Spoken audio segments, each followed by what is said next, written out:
Derrière cette vision politique, philosophique, etc., il y a aussi quand même beaucoup de marketing. Ah oui. Et une série qui, de ce point de vue, est assez irréprochable dans sa capacité à avoir démarré un jour, en 2011.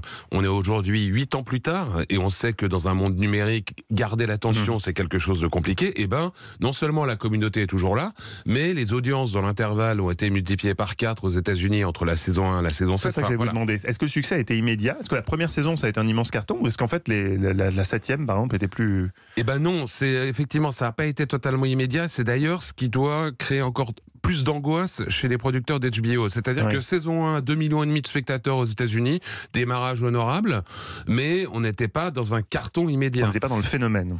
Et saison 7, donc, dont la diffusion s'est terminée en août 2017, 10 millions et quelques en moyenne, ça a été multiplié par 4. Combien de séries en télé peuvent se prévaloir de voir leurs audiences multipliées par 4 entre la saison 1 et la saison 7? Joséphine Ange Gardien, peut-être, je ne sais pas. Dans 186 pays, c'est ça, 186 pays qui diffusent la série.